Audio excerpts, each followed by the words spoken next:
To use Apple Pay on iPhone, you first need to set it up by opening the Wallet app and tapping the plus sign in the top right corner. From there, follow the prompts to add a credit or debit card to Apple Pay. You can do this by taking a picture of your card or manually entering the card information. Once your card is added, you will need to verify it with your bank, which may require a phone call or a verification code sent to you.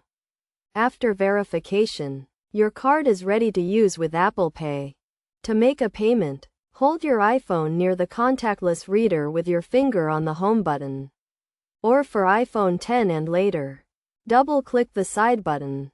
You will see the default card appear on the screen. And if you have multiple cards added, you can swipe to choose a different one. When you are ready to pay, just hold your iPhone near the reader, and you will feel a vibration and hear a sound when the payment is successful. You can also use Apple Pay in apps and on the web by selecting Apple Pay as the payment method and using Face ID, Touch ID, or your passcode to authenticate the transaction. For security, Apple Pay does not store your actual card number on your iPhone or on Apple servers.